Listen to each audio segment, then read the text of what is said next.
kesempatan hari ini kami mengucapkan terima kasih Bu atas Sama-sama. kesediaan Ibu. Iya. Ini bahagia sekali nih ibu-ibunya ini, Ibu bisa hadir di sini. Ya. Sedikit saya sampaikan tentang kegiatan ini Bu, bahwa kegiatan ini memang khusus untuk kalangan ibu-ibu Buddhis di seluruh Bali. Jadi organisasi Buddhis dari tingkat provinsi dan tingkat kabupaten ada semua. Jadi semua perwakilan dari seluruh kabupaten kota ada di sini menjadi peserta. Terus tema kita untuk hari ini adalah kaitannya tentang moderasi beragama yang menjadi salah satu dari program pokok di Kementerian Agama untuk menangkal paham-paham yang radikal, yang cenderung radikal. Jadi kegiatan moderasi beragama ini menjadi salah satu program pokok, dan semboyan kita di umat Buddha selalu kami gaungkan untuk di seluruh umat Buddha, bahwa kalau umat Buddha tidak mampu, tidak bisa menolong orang lain atau tidak bisa memberi sesuatu kepada orang lain, minimal umat Buddha itu tidak bikin susah orang lain. Itu semboyannya.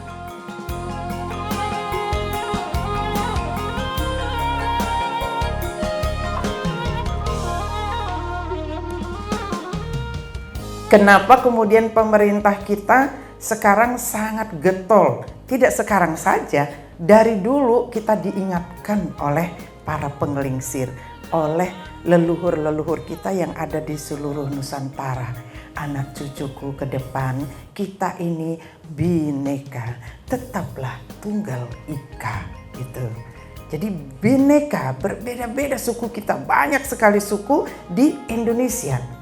Ada agama juga yang diakui oleh pemerintah, ada aliran kepercayaan yang boleh dilaksanakan.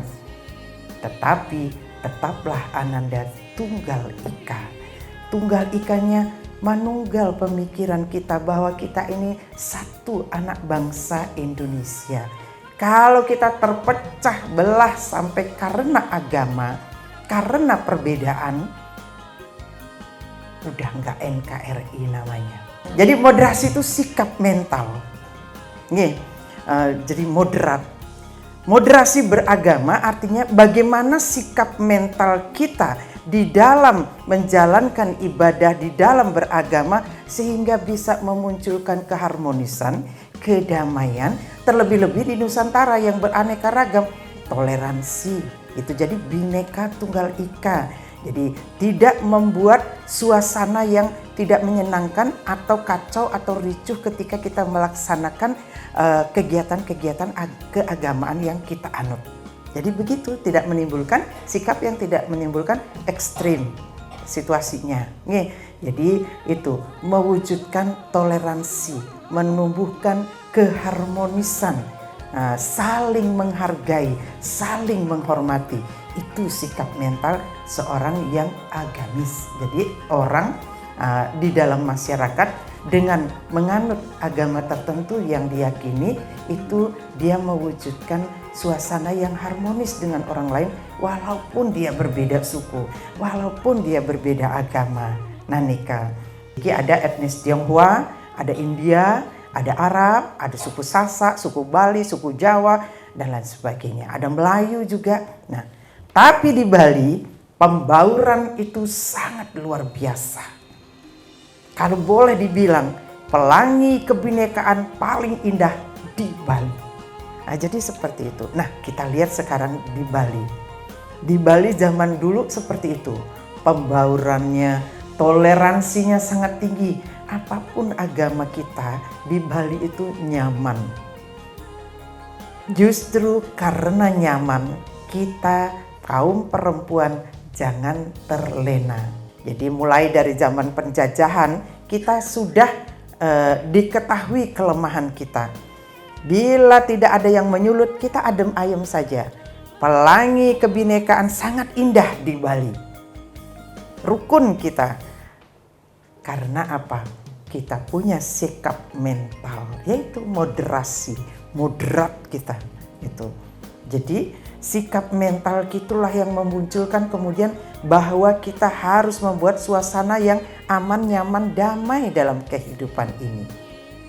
Dari mana sih munculnya sikap moderat itu? Tentunya dari ajaran-ajaran agama yang kita anut. Apapun agama Bapak Ibu, tujuannya pasti satu, adalah kedamaian hidup. Kita dituntun untuk 3 sesungguhnya pokoknya ketika kita hidup, ketika kita mampu berpikir yang baik, lalu kemudian melontarkan pikiran dalam berbicara yang benar, kemudian bicara kita wujudkan dalam tingkah laku yang membuat orang lain di sekitar kita itu nyaman. Jadi berpikir, berkata, bertingkah laku. Itu aja dasarnya. Semua ajaran agama apapun kemudian pasal dan babnya yang diunggah situ, semuanya merujuk pada satu hal. Kita bisa menjadi orang baik untuk bisa berbuat baik dalam kehidupan ini. Jadi perempuan-perempuan di Bali, apapun agamanya, apapun sukunya, waspadai itu. Karena dari agama yang beraneka, berpotensi kita diadu domba. Nah, jadi kita ke depan jangan terhasut karena kita rentan. Ke depannya akan masih banyak penghasut-penghasut yang bertindak radikal. Justru munculnya dari mana? Dari agama kita masing-masing. Seperti yang Bapak sampaikan tadi, itu orang yang moderat. Paling tidak kalau kita tidak bisa membuat kebaikan, memberi kebaikan dalam diri kita, paling tidak jangan bikin kekacauan. Nah itu benar adanya. Nah di Bali kita sudah seperti itu. Kedepannya kita mesti wanti-wanti, mesti hati-hati. Itu pahami bagaimana mestinya kita moderasi beragama itu. Tapi sebenarnya kita sudah melakukan itu sekarang ini. Tetapi perlu diingatkan bahwa akan ada kecenderungan ke depannya untuk itu para kaum kolonial, imperialis, kapitalis mengintip kita.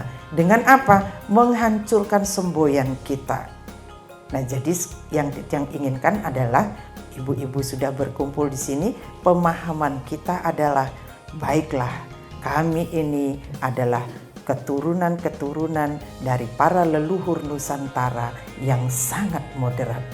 Bhinneka Tunggal Ika itu selalu kita pegang.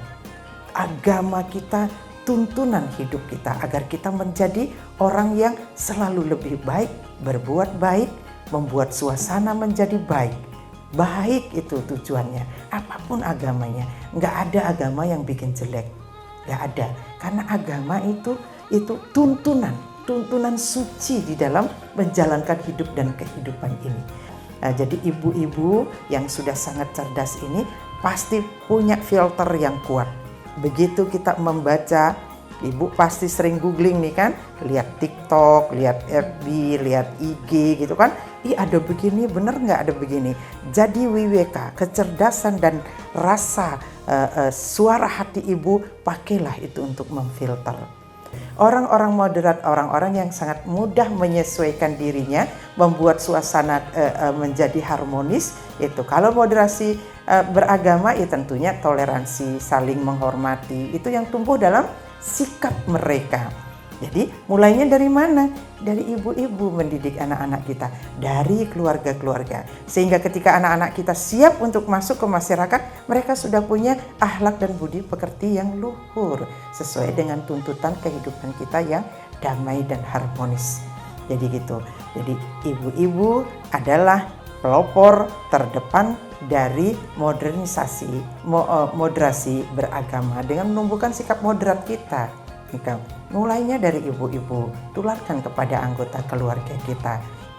Dan kedepannya hati-hati, sikap sikap kita yang moderat itu nanti akan digerogoti oleh hal-hal, oleh radikal-radikal. Jangan sampai kita goyah, kukuhlah kita.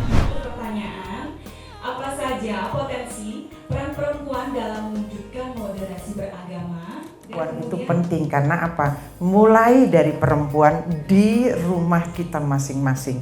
Moderasi itu sikap mental, bagian dari karakter dan jati dirinya anak-anak kita.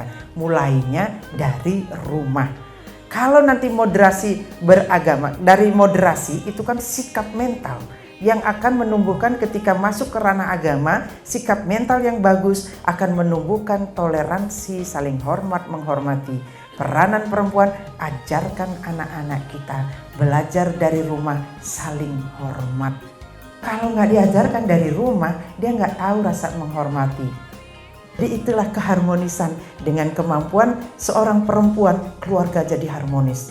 Dia akan membimbing putra-putrinya. Makanya capaian mulia seorang perempuan bukan karirnya di ranah publik, tetapi kesuksesannya mengawal keluarganya, anak-anaknya terdidik dengan baik. Itu capaian mulia seorang perempuan.